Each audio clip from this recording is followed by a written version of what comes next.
La historia de Joan Sebastián Figueroa Zamora no es simplemente la de un artista excepcional que transformó su voz en riqueza y reconocimiento. Es, más bien, el relato de un hombre que construyó un imperio musical de 854 composiciones, que ganó múltiples galardones incluyendo 5 premios Grammy y 7 Latin Grammy, pero que dejó tras de sí un caos legal que perdura una década después de su muerte. Cuando falleció el 13 de julio de 2015 en su rancho de Teacalco, a los 64 años consumido por múltiples fallos orgánicos, no dejó testamento alguno. Fue como si el hombre que contrató sus detalles en cada concierto, que supervisaba cada aspecto de su vida pública, deliberadamente rechazara ordenar lo que sucedería después. 5 mujeres documentadas, 8 hijos reconocidos, más de 100 propiedades distribuidas entre México y Estados Unidos, y cientos de millones de dólares en regalías musicales quedaron sin heredero claro. Suscríbete ahora mismo, activa la campanita y prepárate. Porque aquí revelamos el lado oculto de las grandes leyendas. Lo que el público nunca supo, lo que su familia intentó enterrar durante décadas, son las 4 revelaciones mayores que redefinen quién fue realmente Joan Sebastián. Joan Sebastián nació el 8 de abril de 1951 en una vivienda de adobe sin servicios médicos, en el municipio de Juliantla, Guerrero, una región donde la pobreza no era excepción sino la norma. Su hogar albergaba a una familia de 14 miembros, 2 hermanos más sus padres, todos compartiendo un espacio donde la comida era un lujo negociado diariamente. Su padre, un hombre de autoridad incuestionable y decisiones arbitrarias, no consideraba las necesidades ni las aspiraciones de sus hijos. Su madre, por el contrario, era el pilar de dedicación que mantenía viva la esperanza en medio de la penuria. Desde los 7 años, pequeño Joan Sebastián se unió a la fuerza laboral familiar. Vendía gelatinas en las calles, pasando cubetas de leche antes de que amaneciera, lustrador de zapatos, volea zapatos, en esquinas donde otros niños solo jugaban. En esa temprana edad, el futuro rey del jaripeo ya había internalizado una lección que lo definiría eternamente: lo que nace para cantar, aunque le corten la lengua, seguirá siendo música. Fue en esa infancia marcada por la privación donde Joan Sebastián desarrolló su talento musical innato. A diferencia de otros niños de su edad condenados a la miseria sin esperanza, él descubrió que su voz era un instrumento de escape. A los 14 años, la vida de Joan cambió temporalmente cuando ingresó al seminario. No fue una decisión personal, sino una oportunidad que le permitió acceder a educación formal. Estudió latín y teología con dedicación. Pero más importante aún, dentro de aquellos muros eclesiásticos, su talento vocal encontró legitimidad y propósito. Compuso una misa completa, no simplemente himnos formulados, sino una composición original que demostraba una comprensión sofisticada de la música religiosa. Durante esos años en el seminario, por primera vez en su vida, Joan Sebastián experimentó un espacio donde su don tenía sentido, donde era valorado, donde podía imaginar un futuro diferente. Pero entonces llegó la ruptura traumática. Sin explicaciones, sin preparación, su padre lo retiró del seminario. Esa decisión unilateral marcó la primera instancia de lo que se repetiría durante toda su vida: la lengua cortada, la eliminación súbita del único lugar donde su talento era apreciado. La herida psicológica de esta expulsión nunca sanarían completamente, y su patología relacional futura estaría fundamentada en esta experiencia primitiva de pérdida. En 1968, con apenas 17 años, Joan Sebastián abandonó Guerrero sin perspectivas claras, sin capital inicial, sin contactos. Llegó a la Ciudad de México donde la invisibilidad era su compañía constante, trabajaba en mantenimiento de hoteles, era un rostro más en la multitud de empleados de clase baja que sostienen la infraestructura turística sin nunca ser vistos realmente. Posteriormente emigró a Chicago, donde continuó en los estratos más bajos del empleo disponible, lavaba platos en restaurantes, vendía automóviles usados a migrantes como él, vivía sin documentación legal, sin redes de apoyo, sin la menor seguridad financiera. Era un migrante indocumentado en la era anterior a la conectividad digital, completamente aislado, llevando su voz como único tesoro. El encuentro que lo cambió todo, principios de los 70. El destino, o quizás la persistencia, lo puso frente a un promotor musical en Texas que lo escuchó cantar en una cantina. Era una de esas ocasiones donde el talento innato no puede ser ignorado completamente, incluso en espacios marginales. El promotor le ofreció $1000 por cada presentación, pero con una condición: necesitaba un nombre profesional que funcionara en la radio, que fuera memorable, que fuera marcadamente diferente de Juan Figueroa. Joan Sebastián tomó ese momento para reinventarse completamente. Eligió Joan inspirado en el Papa Juan XXIII, símbolo de apertura y renovación. Eligió Sebastián evocando al santo que legendariamente sobrevivió a las flechas disparadas contra él. La elección era profundamente simbólica: un hombre que buscaba ser invulnerable, que necesitaba un nombre que prometiera supervivencia contra las heridas inevitables. La consolidación gradual, años 70 a 80. Durante casi 2 décadas, Joan Sebastián vivió en la frontera musical, cantando en cantinas, bares y salones de danza de la región fronteriza entre México y Estados Unidos. Noches sin cama, días sin comida garantizada, pero cada presentación era una oportunidad para pulir su oficio. Sus primeras grabaciones comenzaron a circular en estaciones de radio fronterizas. Lentamente, el nombre Joan Sebastián comenzó a tener resonancia. No fue un despegue meteórico, sino una acumulación de pequeños éxitos que, eventualmente, crearon una onda que alcanzaría toda Latinoamérica. El talento conjugado con una determinación casi obsesiva creó la oportunidad de oro: el acceso al mercado musical profesional.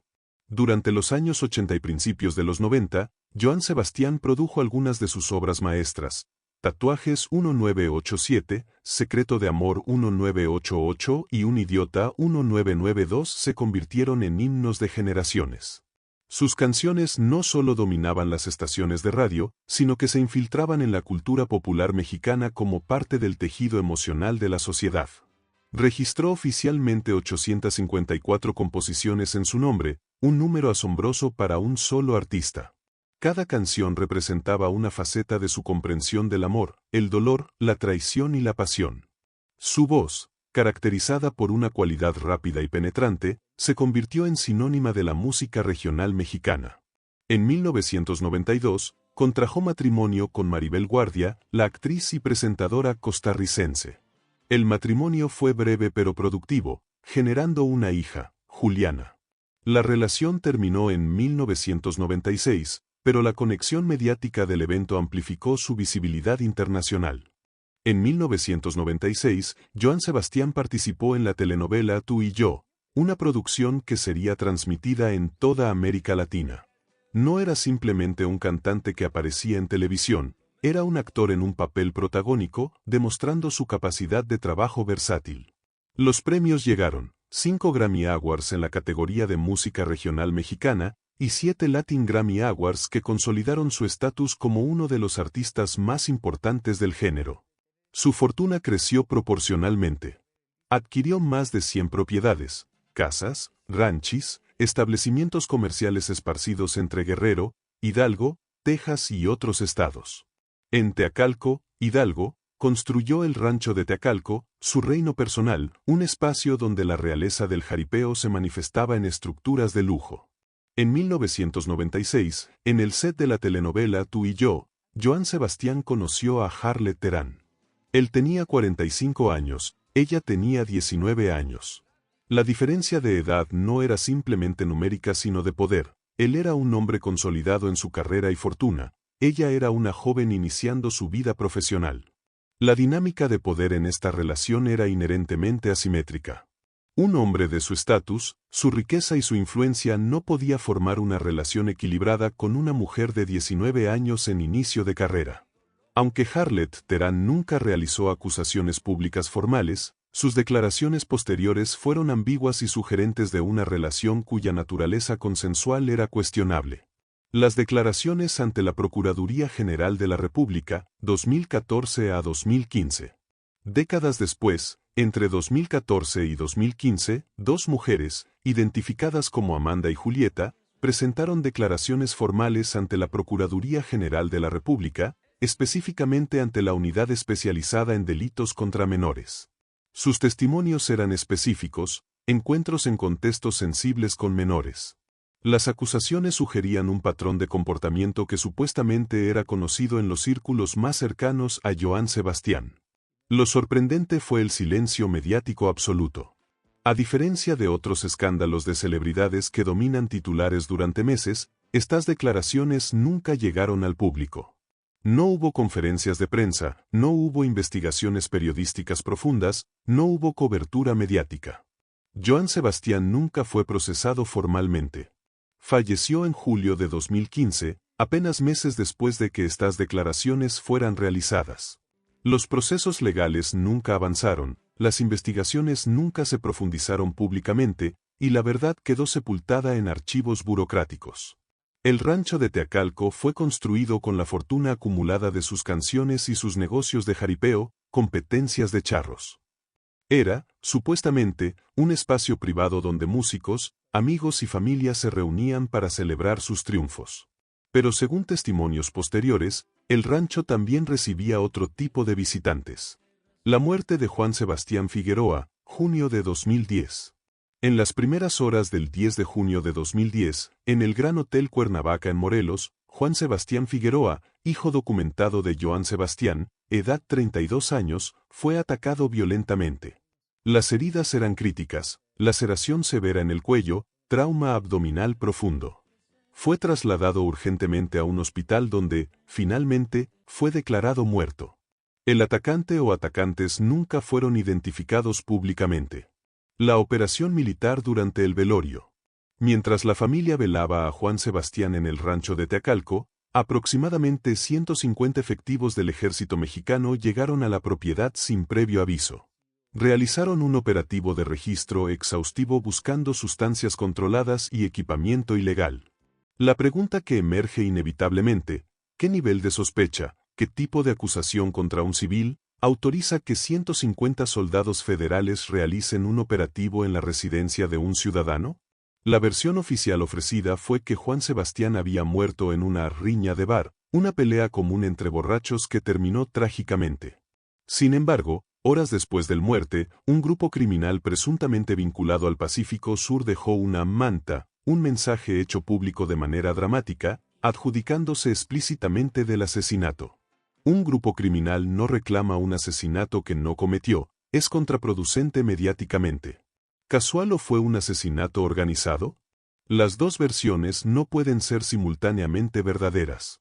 El libro de Anabel Hernández 2021. Anabel Hernández, periodista investigativa que arriesgó su vida documentando las operaciones del crimen organizado mexicano en su libro Los Señores del Narco 2010, publicó posteriormente Emma y las otras señoras del crimen organizado 2021. En este volumen, Hernández incluye testimonios de terceros que localizan a Johann Sebastián en encuentros directos con líderes del crimen organizado en su propio rancho de Teacalco. Los nombres mencionados incluyen Arturo Beltrán Leiva, el Barba, líder de la organización Beltrán Leiva. Edgar Valdés Villarreal, la Barbie, operador de alto nivel del cartel de Sinaloa. Joaquín El Chapo Guzmán Loera, considerado el narcotraficante más poderoso de su época. Ismael El Mayo Zambada, colíder histórico del cartel de Sinaloa. Es importante enfatizar, Johann Sebastián nunca fue condenado judicialmente por estas conexiones. Nunca fue acusado formalmente. Nunca fue procesado. Pero los testimonios de terceros documentados por una periodista de alto riesgo existen. Tercera revelación, la muerte de sus hijos. Trigo Figueroa, 1979 a 2006, el guardián leal. Trigo Figueroa era el hijo mayor de Johann Sebastián. Pero no era simplemente el hijo, era una extensión de su padre, su sombra en cada movimiento. Ostentaba el título oficial de jefe de seguridad de Johann Sebastián. En cada concierto, en cada presentación pública, Trigo caminaba exactamente 3 pasos detrás de su padre. Revisaba camerinos antes de que su padre entrara. Hablaba con promotores sobre detalles de seguridad. Estaba presente en cada reunión, en cada conversación importante. Era los ojos y oídos de Johann Sebastián. Pero surge una pregunta incómoda. ¿Por qué un hombre con el nivel de exposición pública de Johann Sebastián, un hombre documentadamente conectado al crimen organizado, coloca a su hijo de 27 años como jefe de seguridad? Hay dos respuestas posibles. Confianza absoluta. Joan Sebastián simplemente confiaba completamente en su hijo y no consideraba las implicaciones de quién podría estar trabajando realmente para quién. Control total. Joan Sebastián necesitaba a su hijo presente en todas partes para mantener vigilancia absoluta sobre las operaciones, sabiendo que Trigo vería todo, sabría todo, estaría involucrado en todo. El 27 de agosto de 2006, en la Plaza del Valle en Hidalgo, Texas, Joan Sebastián estaba en el escenario realizando una presentación. Trigo monitorizaba el perímetro de seguridad, como siempre. Entonces, sin advertencia, alguien disparó. Un arma de grueso calibre. El impacto fue letal, directo en la cabeza de Trigo. El agresor saltó una cerca cercana y desapareció en la oscuridad de la noche de Texas. Trigo fue trasladado de emergencia al Medical Center Hospital de MC Allen. Falleció a las 18:06 de la tarde. 20 años después, el responsable nunca ha sido identificado. Nunca ha sido capturado. El caso permanece sin resolver. Para Joan Sebastián, la tortura psicológica fue particular. Estaba en el escenario cuando recibió la noticia. Su dilema permanente desde ese momento fue, si no lo hubiera colocado en esa posición, ¿seguiría vivo? Juan Sebastián Figueroa, 1978 a 2010. El heredero documentado. Juan Sebastián Figueroa era otro hijo de Joan Sebastián. Tenía mayor acceso a las operaciones del padre, estaba presente en círculos que otros miembros de la familia no frecuentaban. Su proximidad a Joan Sebastián era más íntima, más documentada. El 12 de junio de 2010, que algunos registros indican como el 10 de junio, en el Gran Hotel Cuernavaca en Morelos, Juan Sebastián fue atacado brutalmente. Las heridas eran críticas, laceraciones en el cuello y el abdomen. Fue hospitalizado pero falleció posteriormente. El contexto fue especialmente revelador. Joan Sebastián realizó una conferencia de prensa donde, con los ojos hinchados de llanto, declaró: "Yo no estoy vinculado al bajo mundo, yo no tengo conexiones con el mundo criminal".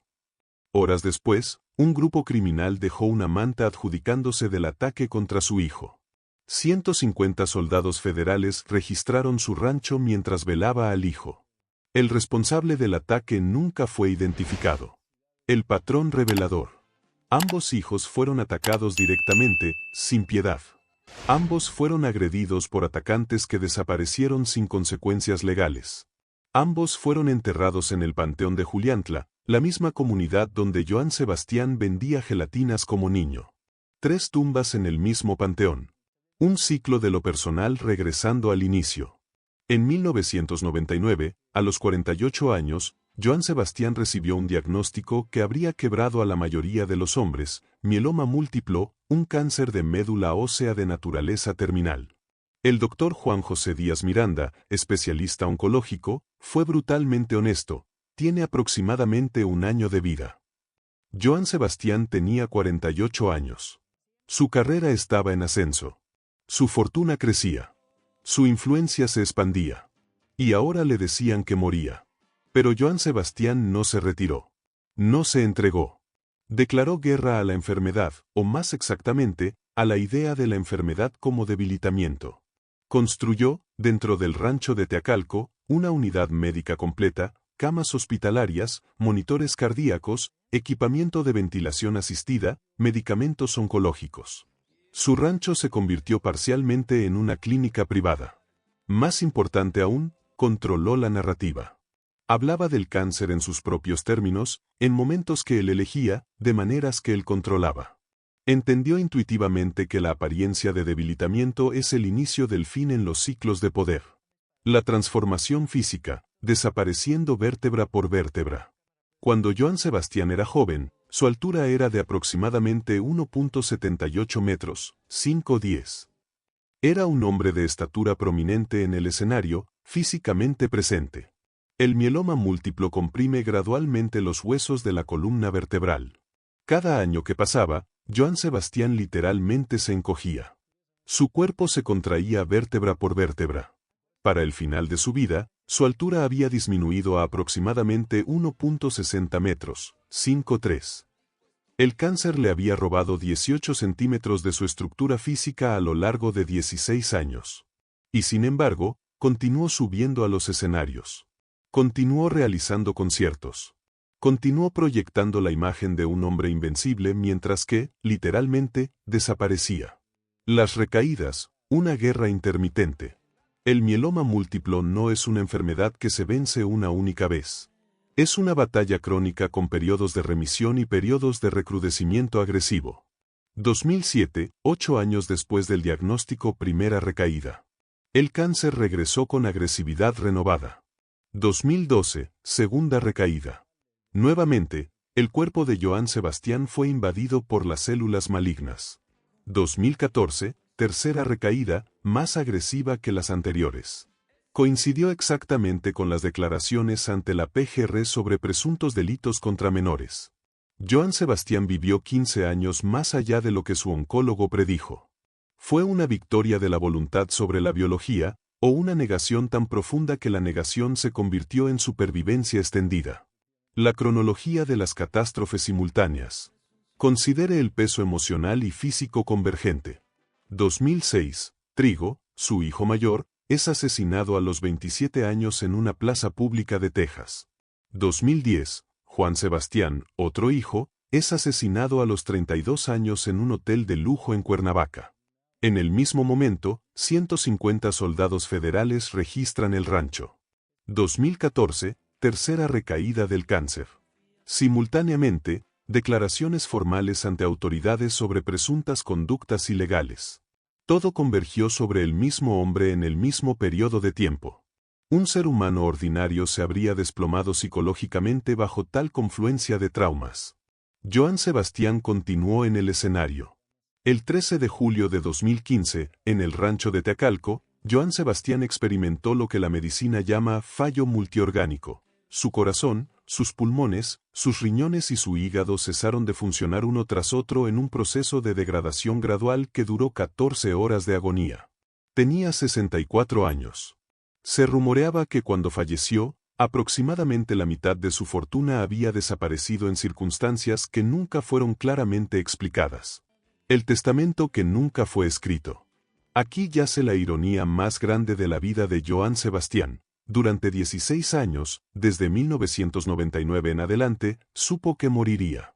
Construyó una unidad médica en su rancho específicamente porque entendía que su muerte era inevitable y próxima. Tenía 16 años para escribir un testamento. Tenía tiempo, recursos, acceso a abogados especializados.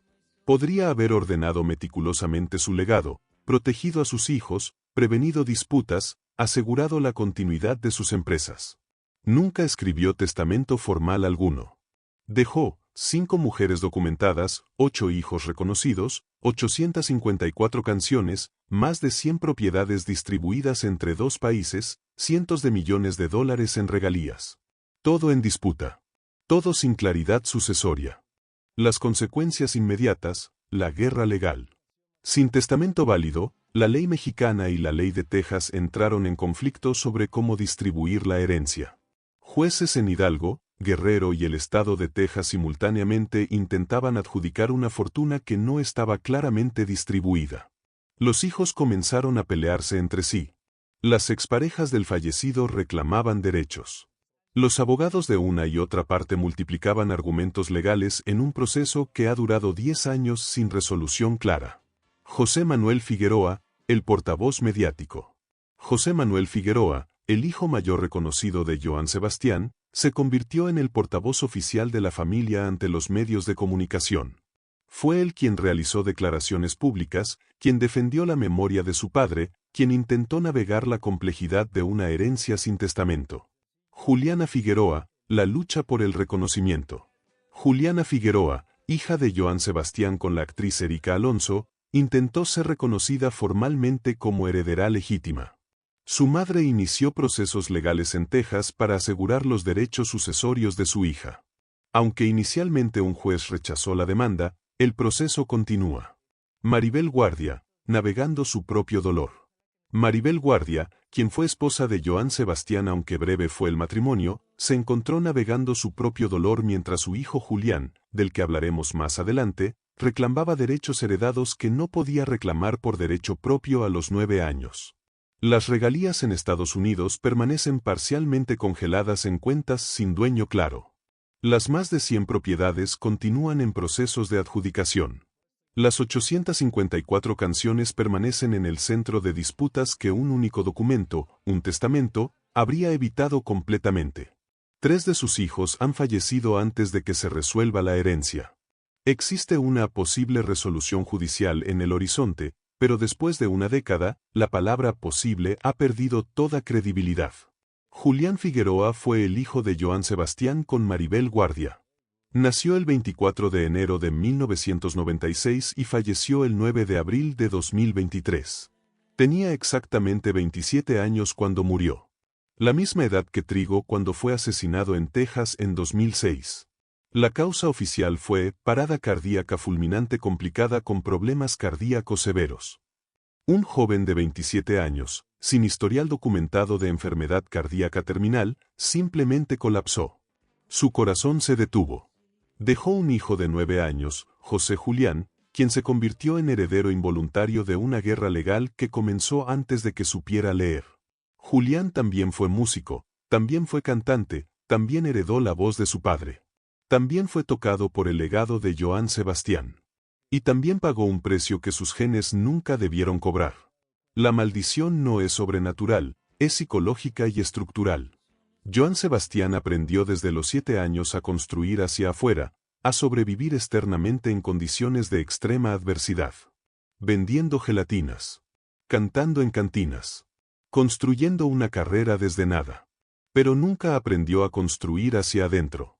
Nunca desarrolló la capacidad de ordenar sus relaciones íntimas, de proteger a su familia, de crear estructuras internas de seguridad. Sabía cómo convertir el dolor en música. Nunca supo cómo convertir el caos interno en legado coherente. La rigidez que lo salvó públicamente, esa capacidad de aparentar fortaleza incluso mientras desaparecía vértebra por vértebra, fue la misma rigidez que lo destruyó en privado. El paradoxo central, todo y nada. Joan Sebastián tenía talento vocal inextinguible que cautivó a millones. Fama construida desde cantinas hasta estadios internacionales. Fortuna acumulada. 100 más propiedades, 854 canciones registradas. Reconocimiento oficial, 5 Grammys, 7 Latin Grammys. Influencia cultural, sus canciones fueron las bandas sonoras de bodas, funerales, momentos definitivos. Pero no tenía paz interior. Testamento. Respuesta sobre la muerte de sus hijos. Valentía para ordenar deliberadamente lo que dejaría. Capacidad de proteger a su próxima generación. Un hombre que sobrevivió 15 años más allá de lo que su médico predijo no utilizó ese tiempo para proteger a sus hijos. Una criatura que aprendió nadie te da nada, todo tienes que ganártelo, dejó a sus hijos peleándose por lo que debería haberles pertenecido claramente. La historia de Joan Sebastián es la de un ciclo que se repite infinitamente. Exposición. 854 canciones reproducidas en radios, plataformas de streaming, ceremonias matrimoniales, cantinas, vehículos, en la mente de millones de personas. Silencio, 2 hijos asesinados sin que los responsables sean jamás identificados. Acusaciones formales ante autoridades que nunca fueron procesadas públicamente. Conexiones documentadas con el crimen organizado que nunca fueron perseguidas legalmente. Disputa. Una herencia aún en litigio 10 años después de la muerte, sin testamento para guiar la distribución, con hijos peleándose entre sí, con propiedades congeladas, con canciones cuyo destino es incierto. Ausencia, un testamento simple podría haber evitado todo esto. Una línea de texto legible podría haber protegido generaciones futuras del dolor que sus decisiones, y sus no decisiones, generaron. La verdad que su familia intentó enterrar. Durante décadas, la familia de Joan Sebastián intentó construir una narrativa de un hombre que lo superó todo, la pobreza, la enfermedad, los obstáculos. Un rey del jaripeo invencible que dominó el escenario latinoamericano. La verdad es más incómoda. Joan Sebastián fue un hombre que sobrevivió todo externamente pero se rindió a lo que llevaba internamente. Construyó un imperio musical pero no construyó la estructura emocional para proteger a sus hijos. Vivió 15 años más de lo predicho pero no utilizó ese tiempo para ordenar su legado. Sus hijos pagaron el precio de sus omisiones. 3 de ellos fallecieron antes de que la herencia fuera resuelta. Millones quedaron sin heredero designado. Canciones que deberían haber sido patrimonio claro quedaron en disputa legal. La última canción de Joan Sebastián no fue una composición de amor o dolor. Fue el silencio que dejó al no escribir su testamento. Y ese silencio continúa resonando en juzgados mexicanos y tejanos, en cuentas bancarias congeladas, en propiedades sin dueño, en la mente de sus hijos luchando por un legado que simplemente desapareció. Suscríbete al canal, deja tu like y comenta tu opinión. Porque en este espacio, cada historia tiene un secreto. Y lo más impactante, aún está por revelarse.